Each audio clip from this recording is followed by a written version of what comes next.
we're 1 lap short. I'm like, No way. I'm like, you ain't gonna make it.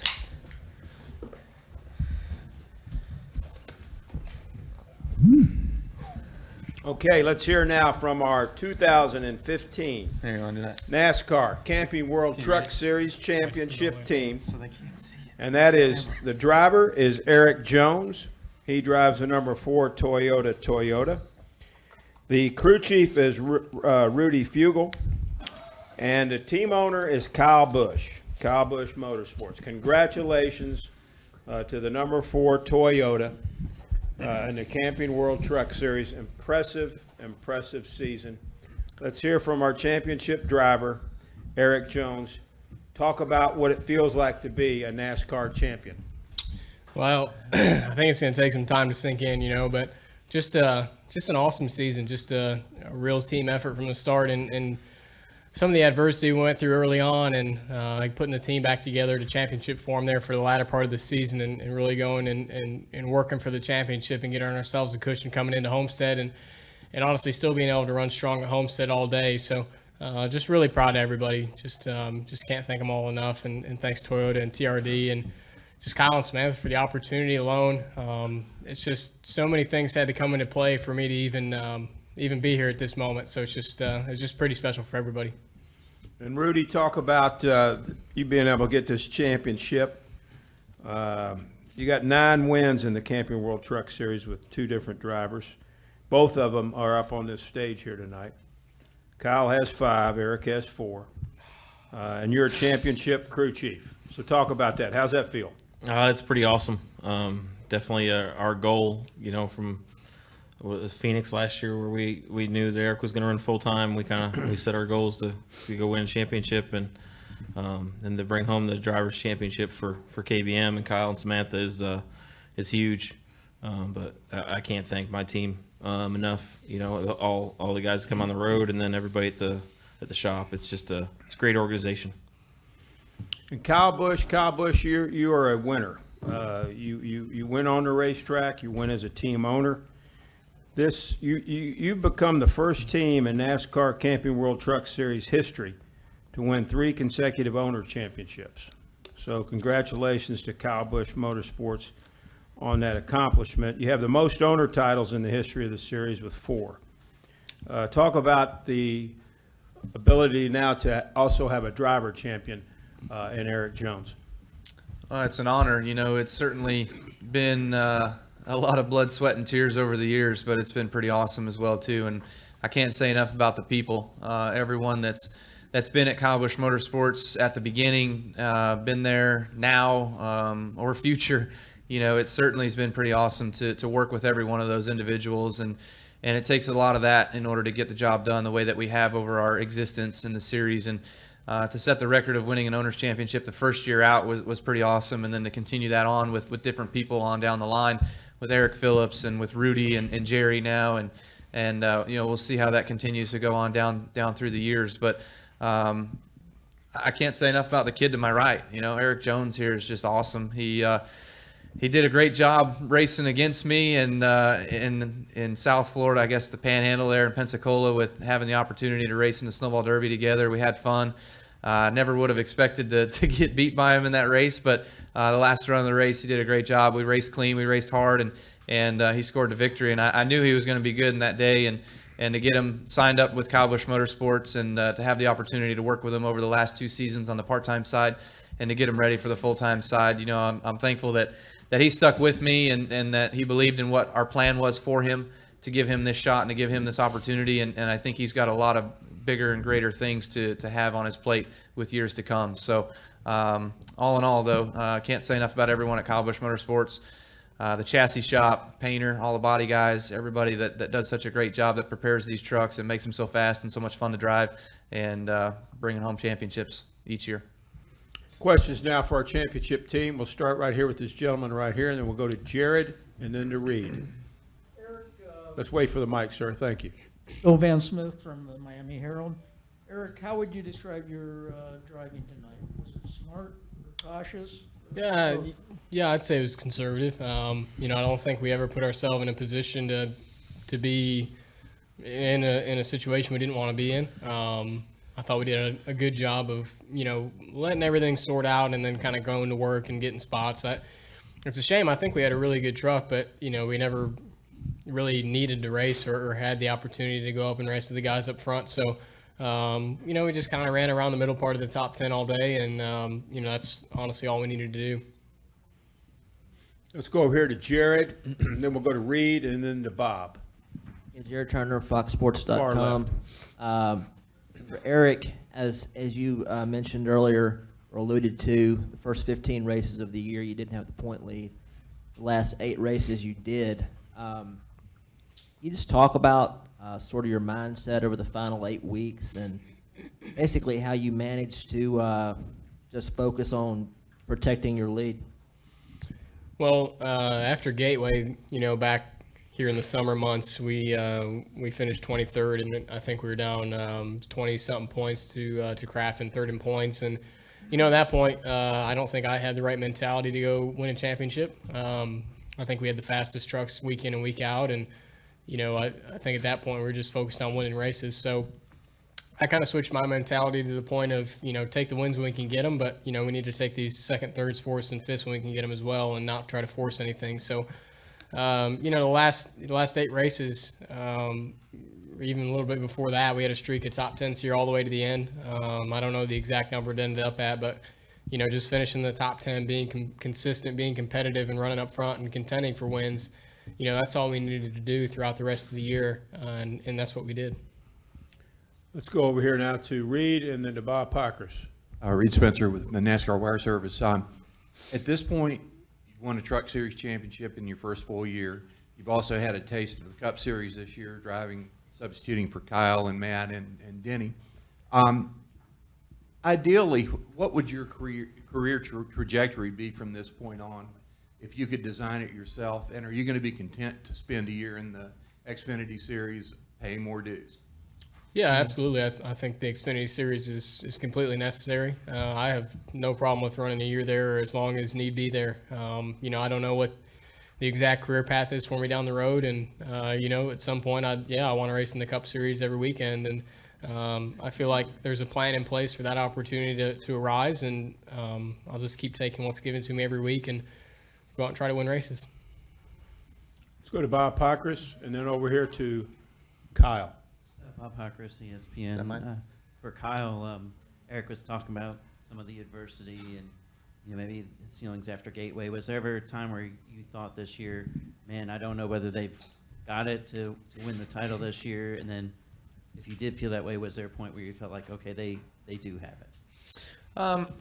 I don't know that I ever doubted them with the opportunity that was given to both Rudy and Erik. I felt like they were certainly missing on some things, and something just wasn't quite right there for a little bit. But I always believed, and I always knew that they'd figure it out. I think Rudy's a great leader.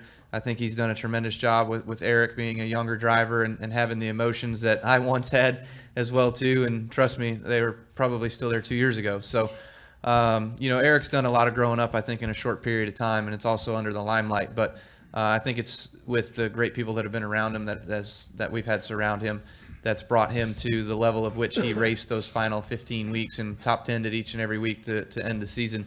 I never discounted our team or our trucks or Erik's ability or anybody.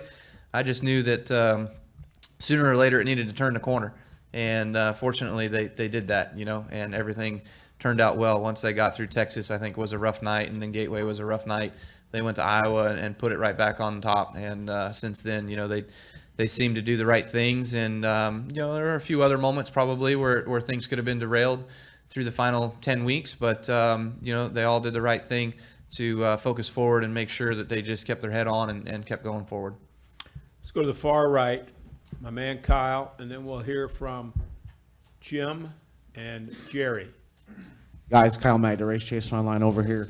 I have one for Kyle and Erik. Can you guys just talk about racing against each other this season? I know it was the first time you both raced against each other in the Truck Series. Can you either of you talk about that? I'm just being on the track for the first time since the Snowball Derby. I just wanted to beat him. That's all. How'd that go for you? It didn't work out every time. I mean, I was definitely excited about it. I think, it'd been a while since we got to race each other, and you know, there's a nice level of competition there that I want to go out and beat him, and you know, it makes it fun, it makes it exciting. Yeah, no doubt. I had an enjoyable time racing against, you know, racing my own trucks and just kind of feeling it out and knowing where our equipment stacks up. You know, that's one of the main reasons I still like to get in it and make sure our stuff's really good.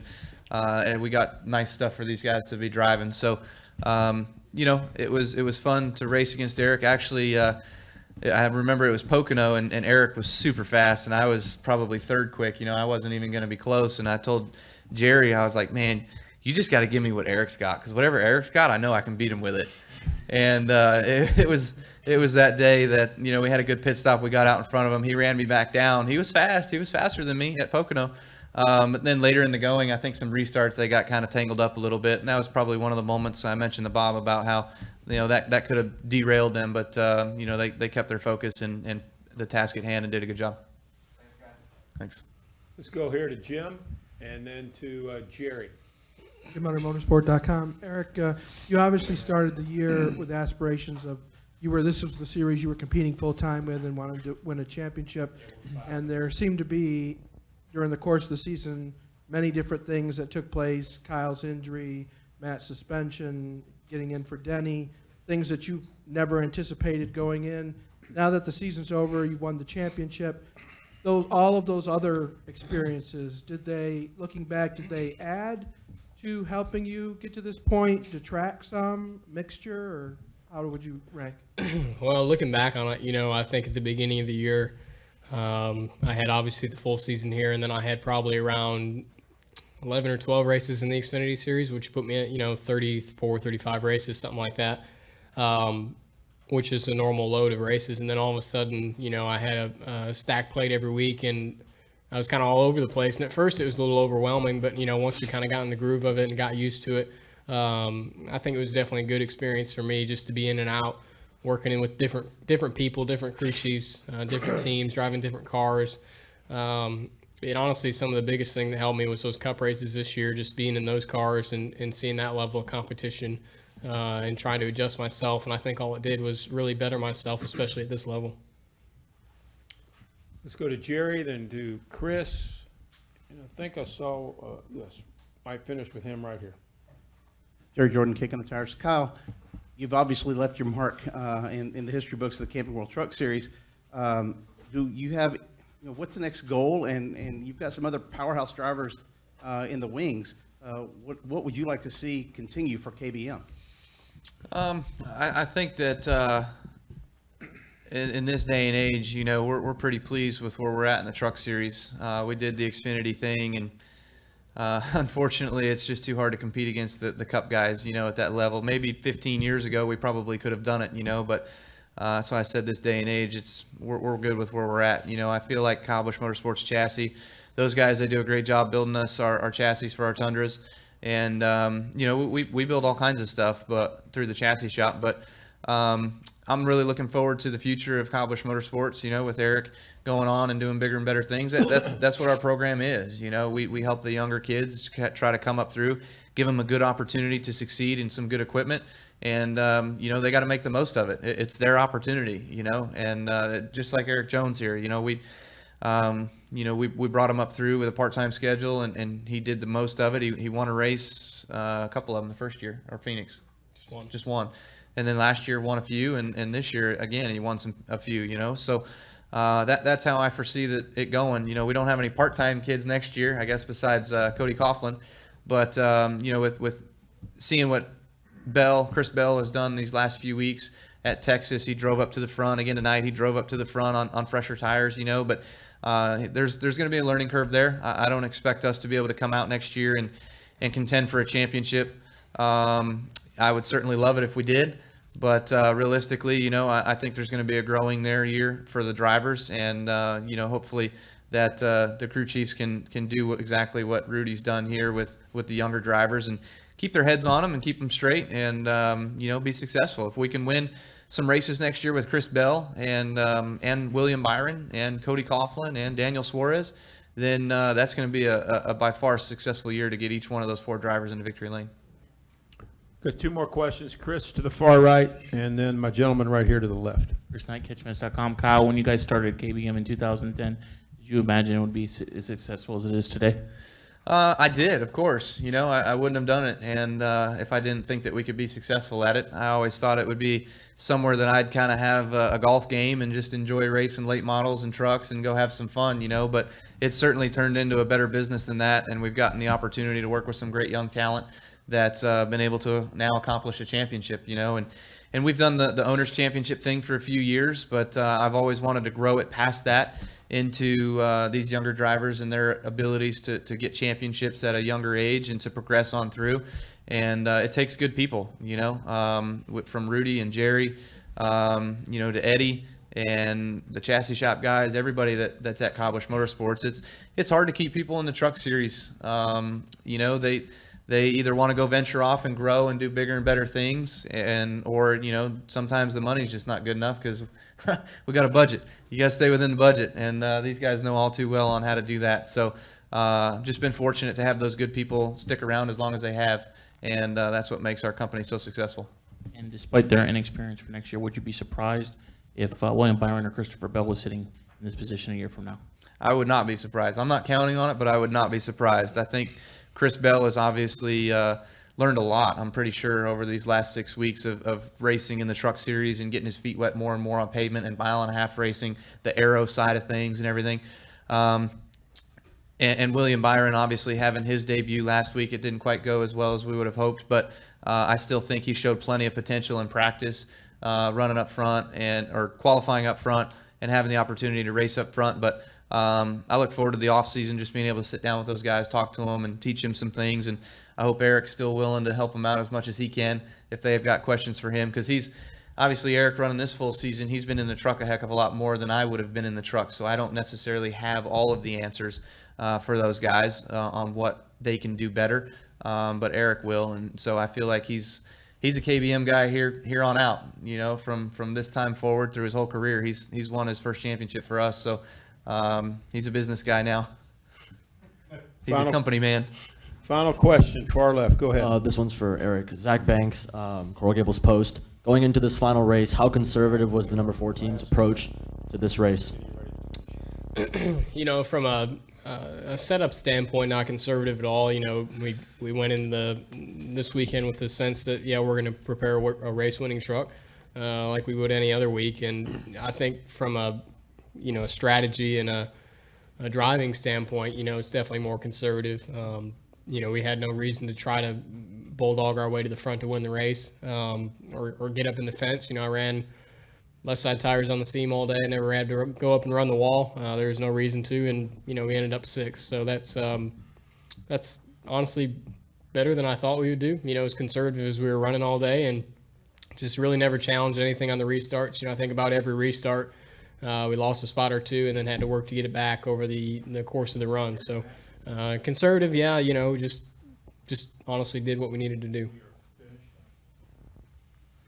Congratulations to the number 4 Toyota team, Kyle Busch Motorsports, driver Erik Jones, crew chief Rudy Fugel, and team owner Kyle Busch. Congratulations. Thank you.